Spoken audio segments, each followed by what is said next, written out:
Evening, everybody. Welcome to Hoosier Adventure. My name's Jim, and sure appreciate you guys stopping in this evening, sharing some time with me.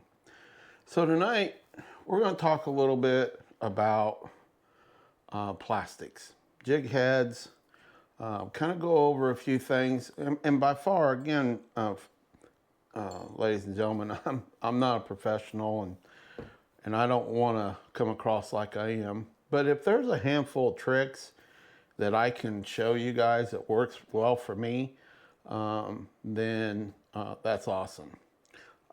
There's a huge difference. You know, like I was talking in the last video, you know, how fishing has evolved. I mean, you know, we started with, you know, a jig head. And everybody knows I like round ball. I don't know why. It's something I've always used. But there's a distinct difference in even these. So you can see this hook is a sickle hook, and this hook isn't. Now, obviously, opinions vary, but properly tuned. And what I mean by tuned, you know, if you take this hook point and basically what you're trying to do is get it so that it's at the top of the eye. And that's going to improve your hook set. Where with the sickle hook, if you look at it, it's already setting above that eye. It's the design of that hook. So you're going to get a better hook set. Now we can get into colors and all kinds of stuff here, and we probably will discuss a little bit of it, but I kind of wanted to give you an idea of what it looks like. So this hook here is just a regular straight hook, and I've slightly bent it up so that it is sitting above the eye of this jig, okay? And this one here is with the sickle hook. Not really any need for any modification. These are identical weight hooks, 1/64 ounce.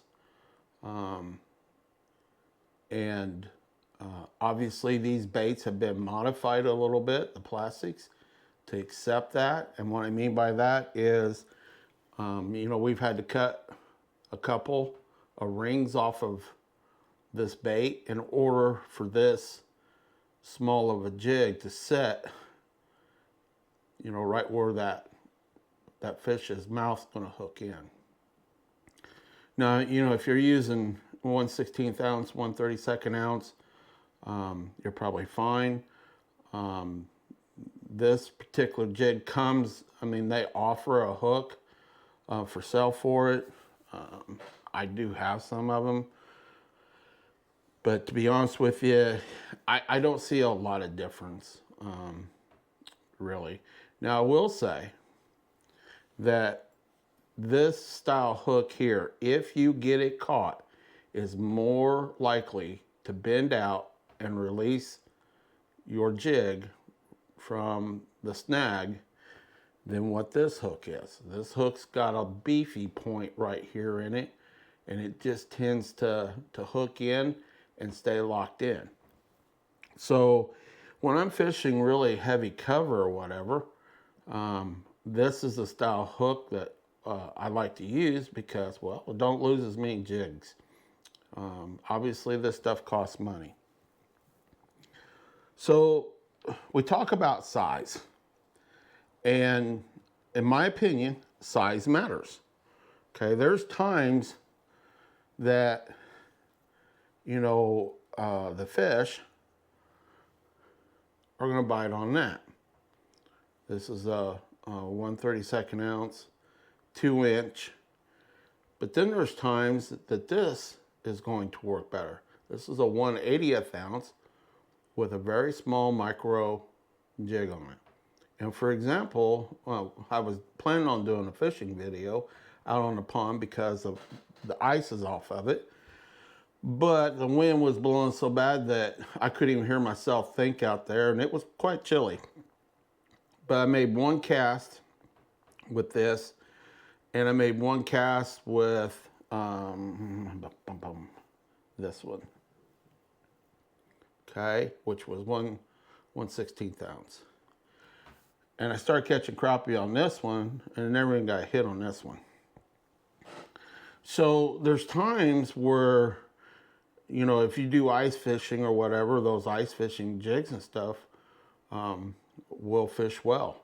You know, in the summertime, when the crappie, especially crappie, are pressured by boat traffic and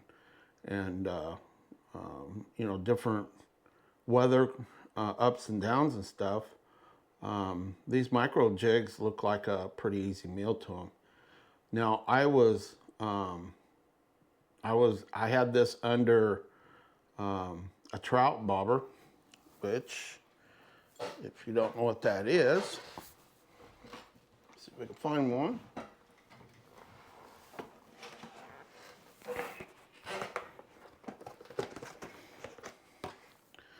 So I use a couple different bobber systems that I like. I like the Ninja indicators. Now again, guys, I'm not sponsored by anybody, and I'm giving you just my opinion. But I like these Ninja indicators. They slide up and down your line. But when you get to a point where they get kind of loose on your line, I just take a needle, regular sewing needle like this, and I'll run it through the center. There's a little rubber piece in there that gets wore out eventually, and now it turns into a slip bobber. So you can put a slip knot on and adjust your depth that way too. These work really well, in my opinion, especially on those days where you've got some wind and some ripples in the water. It's really going to give that jig some action and stuff. So I like these. And these are E-Ztroutfloats, E-Ztroutfloats. And you know, for bluegill and crappie, these work really well.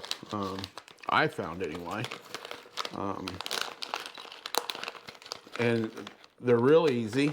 Now, if you're fishing in deep depths, this doesn't work very well because you literally slide your line into this crack right here, and then you drive the wedge in there and that holds it in place. Well, slip bobber is going to work a little bit better. Just like with the Ninja indicators, I mean, if you're fishing, you know, 5-6 feet of water, typically we're using 8-foot poles, you can probably make that work. But if you're, you know, if you're fishing, you know, 10-12 foot, you know, even with a 10-foot rod, it could be kind of difficult, you know, but you can make it work. I mean, if you're pitching, you know, you can leave enough line out where you can pitch up into your cover. These work really well. I like them anyway. Well, anyway, today, this is what I had that micro jig under. And with the wind blowing as hefty as it was, basically what it was doing was it was pulling this bait. So I had probably 3-foot lead on this, and as this is pulling it across, it's literally trolling this. And you can tell that this tail's got a lot of motion in it. Well, this is an easy meal. And I managed to catch a handful of crappie. And I'll put a picture up of one of them that I caught today. Obviously, I'd much rather had the video, but the wind was, where I live, the wind was just really cranking. And it's supposed to be worse tomorrow. So we're expecting wind gusts 45 plus tomorrow. Or I'd be out on the lake shooting another video for you guys. But, and then I use these style bobber stops. I like the rubber ones. I do have the string ones, but I do like these a little bit better. So, and remember, I don't tip anything. I mean, I strictly run what you see right here. All right.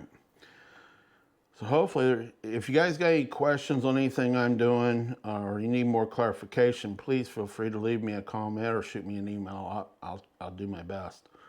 So there's multiple different colors with the same bait.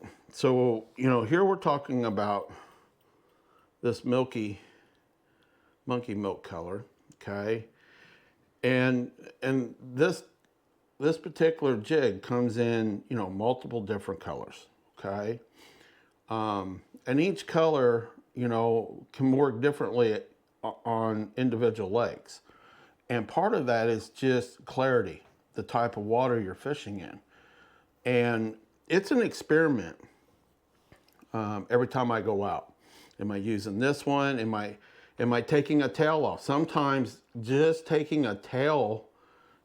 this and eliminating one of the tails, okay, is enough to get them to strike, or even maybe shortening the tail a little bit, you know, kind of microing it out a little bit. And obviously, if you do that, in order to keep the same motion in the water, you can see how that tail kind of comes to a point. So you want to do the same thing. You want to trim it to where it comes to a point. Could be all it takes to start initiating strikes. You know, the fish kind of dictate to us, you know, what they're going to like and stuff. One of the things that I do when I set up, so when I go to the lake, I'm pretty well set. Everything is already pre-made. And what I mean by that is, if you're out there fishing, the last thing you want to do, let's pull one out here. If you've ever been out there fishing, you know how it gets aggravating that you finally get your jig set exactly where you want it, and everything is flowing really good. It's got a lot of good action in it and stuff. But as you catch fish or you fish it enough, this continuously keeps sliding down. Well, my fix to that is pretty simple. So what I do is, and I know there's other guys out there that do the same thing, but what I do is I use this dental floss. And basically, I'm wrapping this dental floss on the shank, and then I'm coming back with super glue. It's a gel, and I'm putting that bait up here. Now, the reason I put the dental floss on there, for a couple of reasons, for me anyway, and that is to prevent,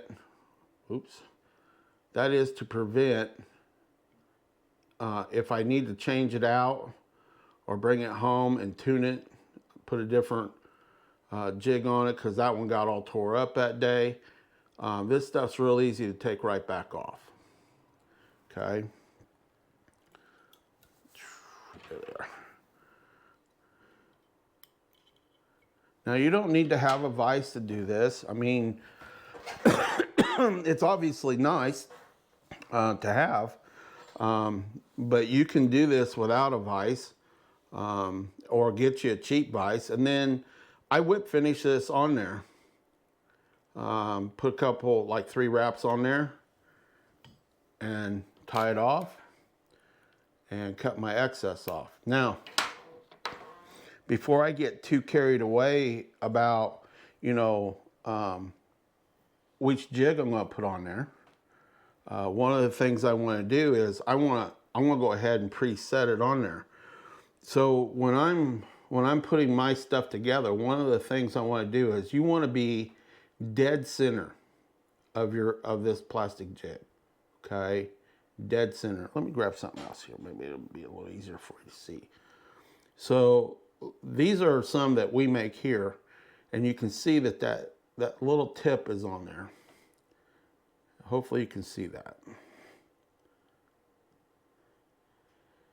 Basically, what I mean by getting it started on there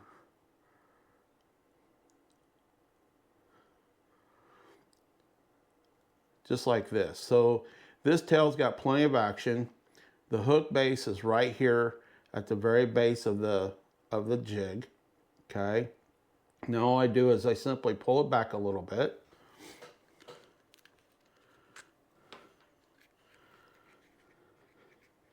I'm going to put a dot of this gel glue right here. Doesn't take a lot. Now I'm going to shove this up on there. I'm going to hold that for a few minutes. And now, regardless of whether I'm shooting docks or whether I'm fishing, you know, heavy cover, whatever the case may be, I'm not having to readjust and realign this jig, because like on a split tail, it's important that you keep that split tail in this orientation. So it's basically swimming just like a minnow. If your orientation's flat, see how the tail falls to the side. But if it's like this, the tail's going to stay exactly the way you want it. And the last thing you want to do is have to keep readjusting it in between each one of your casts. So for me, this is one of the ways I fix that. Now, say this gets tore, which happens. I mean, they'll bite the end of the tail clean off.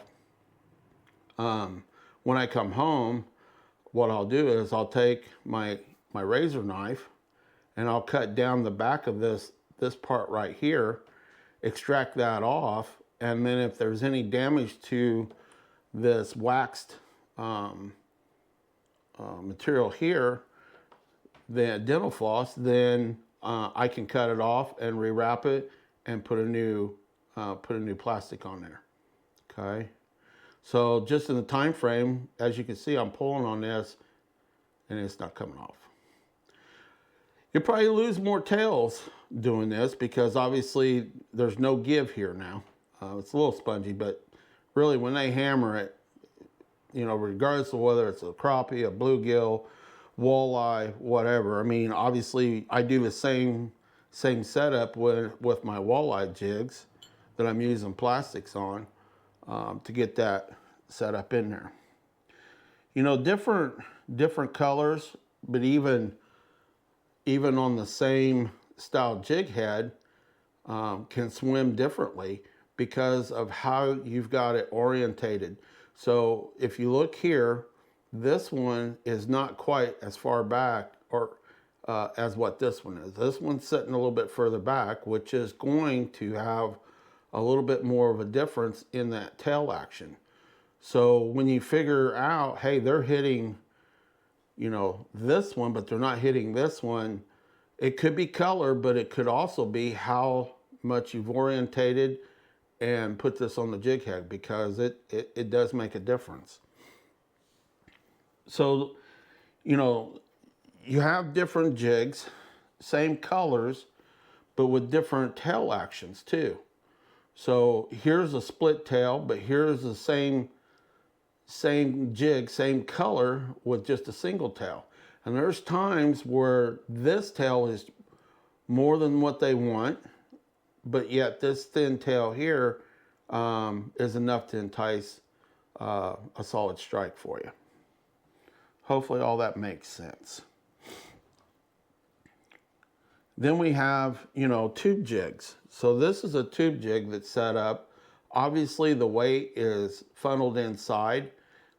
It starts up in here when you put it in, and then you slide it up through the center, and then the eye pokes out. Now, I don't use tube jigs a whole lot, but I know a lot of guys that do, and they'll tip a tube jig with a minnow or bean moth or whatever, especially for crappie or bluegill, and it works. To me, these work the best under a slip bobber, that you've got some wave action that's really allowing this jig to work up and down and provide all this little motion right here. So, not that I don't use them. I mean, there's times I do have to use them. And then of course, you know, you have your different swim tails, different colors. These jigs, you know, if the crappie are chasing, and you'll see a lot of this in the spring, they're willing to chase and eat. Then these here are really good jigs. I fish with a guy that loves fishing, you know, curly tails and stuff, and he does really good with them. So it really depends on you know, the style of fish you want to do. So does a painted jig head matter? Well, yes and no. I mean, I think it brings attention to your jig, and of course, if you just got a lead jig, lead colored, you know, grayish color, it could possibly blend with the water, and of course, then you know you could miss out on a strike. But who really knows? You know, I mean, I'm not down there with them for sure. It could matter. Maybe not as much on a swim jig, but if you're vertical jigging a micro jig like this, you know, it can make all the world difference, you know, whether you're catching fish or not. So this caught a 10-inch crappie today. Actually, it caught 3 of them. I'm surprised that it's still in as good a shape as it's in, but it's got some battle scars. I assure you of that. Tail's a little messed up. You can see it's drooping, but they were still hitting it. And then, you know, again, there's different colors to that. So this is a clear one, and this one's got some red and blue flake in it, gray flake. But you can see just in my hand, you know, what that tail is doing. And when you have vibration like that, not only is it visual, but it's something that disturbs the water and is definitely going to attract them. Do I lean towards one bait or the other? No. I mean, if you look in here, you know, what I have out on the water, I'll have a couple of my hand-tied jigs on, and I'll have a couple different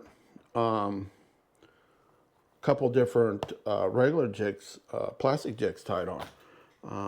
Again, the fish kind of dictate what direction we go.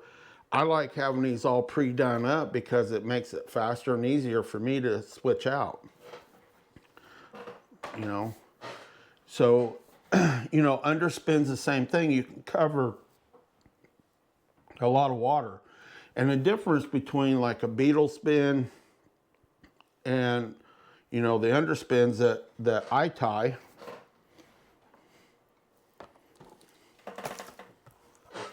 is just more of the profile in the water, okay?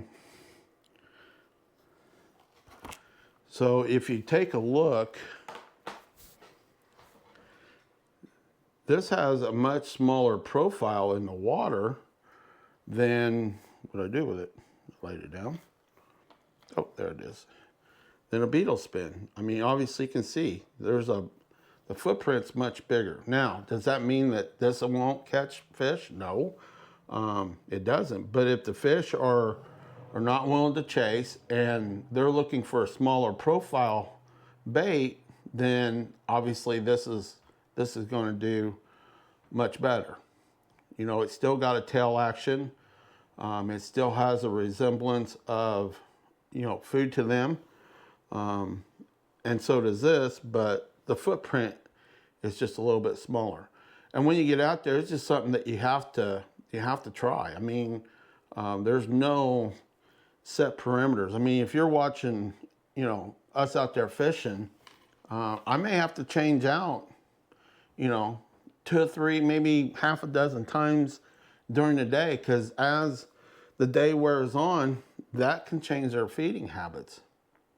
You know, these kind of baits here work really well if you're trying to locate and find schools, because you can cover a lot of water with these.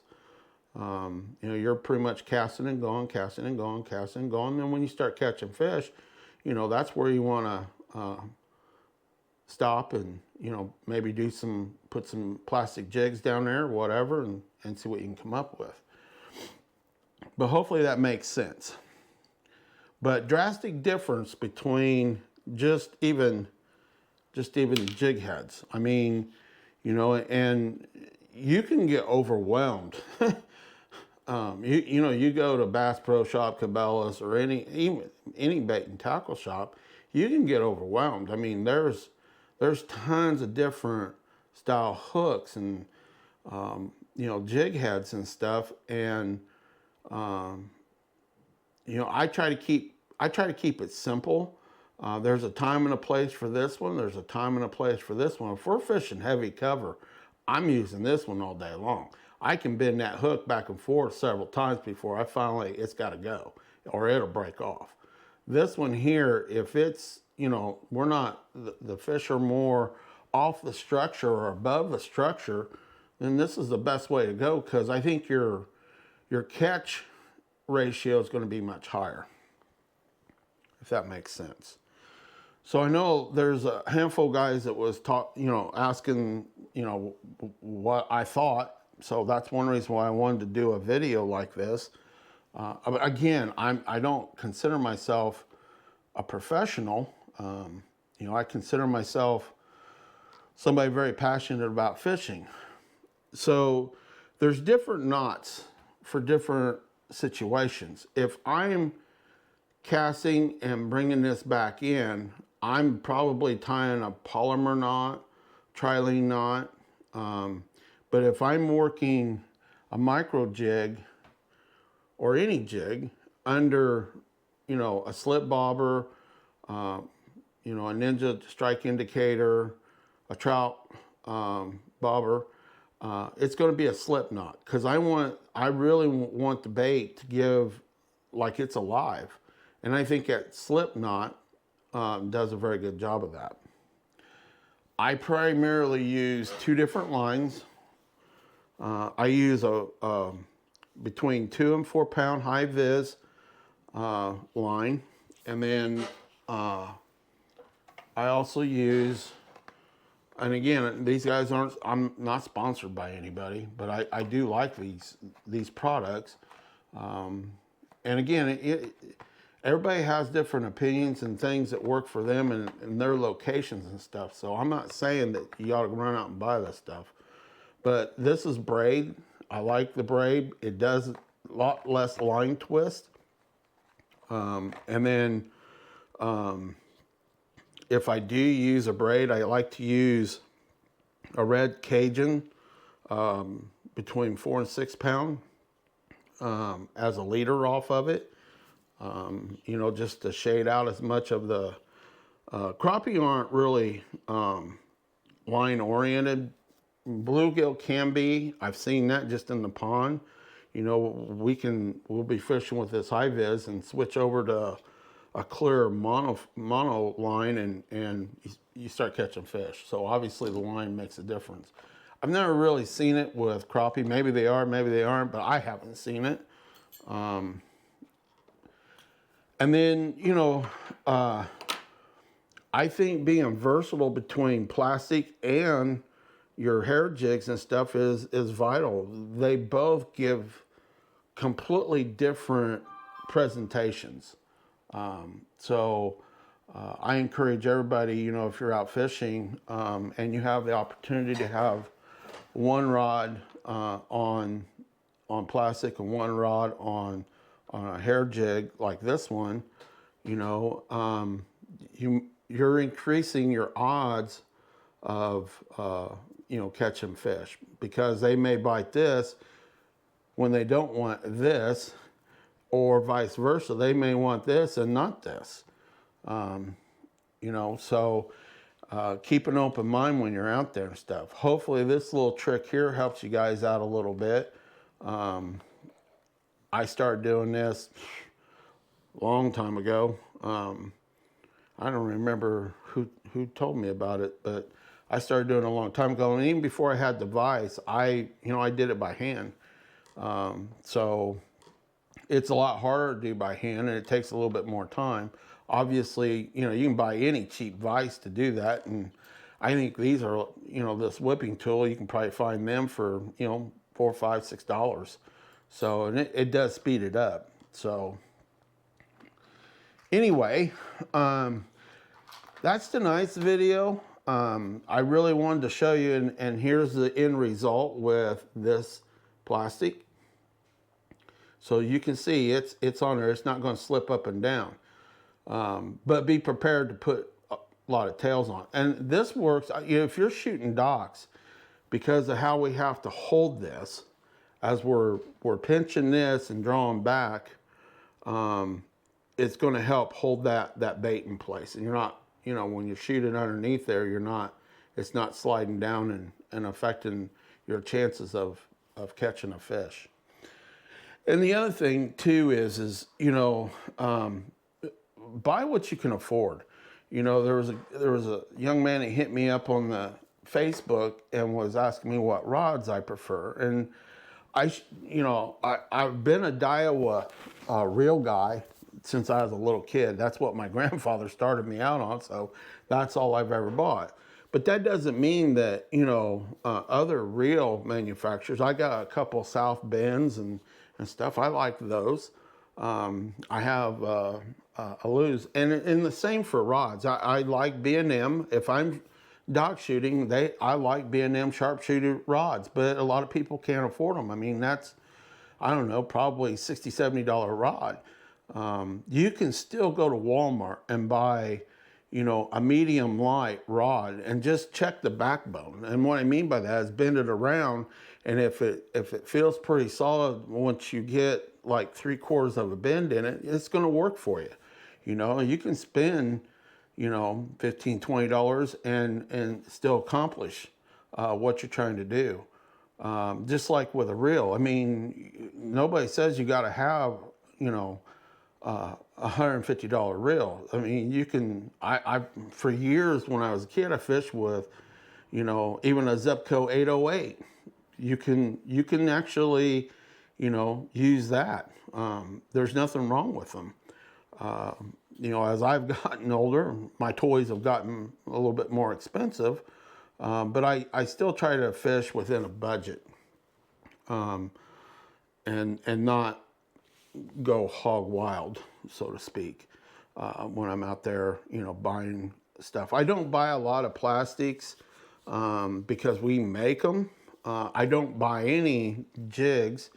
If I'm buying plastics, I'm buying them from local guys that hand tie. That's where you know, a lot of my stuff comes from. The plastics, they may have a color that, or a style that I don't have a mold for, so you know, I'll reach out to them and say, hey, you know, can I buy a couple packages of those? You know, in years past, before I started tying, all my hand tied jigs came from independent, very, very creative and good quality jigs. And like I said, I just started tying, I think back in December, maybe somewhere in that time frame. Now I've enjoyed it immensely. I love the creativity side of it, and I like being able to take it out and catch fish on it. There's some guys that just don't have the patience to sit down and do it, and I thought I was one until I started doing it. But now I love every minute of it, and I love sharing it with you guys. Again, I don't think I'm a professional by any means. I'm just a guy that's, you know, really passionate about fishing and crappie fishing, bluegill, walleye fishing. You know, we're getting ready to tie up some streamers, fly streamers for stripers and walleye and stuff. You know, I'll be more than happy to share what I do and with you guys. And if you are, you know, like Brian, he told me the other day he's been tying up a whole bunch of stuff. You know, if whatever I do, there's something that I do that improves what you're doing, then kudos. Just like this right here, it's a small trick, but at the end of the day, it really, it goes a long way. And then, know your knots. Practice your knots. When I'm tying, mono to my braid, I use a double uni knot. Practice it. Don't practice it with like 30-pound line, because once you get it figured out, then it's a lot easier to do with that thinner line. The Palmer knot, know your knots, because those are just as vital as the colors you're fishing and what you're fishing. You want a strong knot, and you may have to, cut this off and retie a couple times. If you're catching a lot of fish, that this line, takes a lot of abuse down here. So, especially if you're walleye fishing, pike fishing, even muskies. Usually with muskies, though, you've got a steel leader.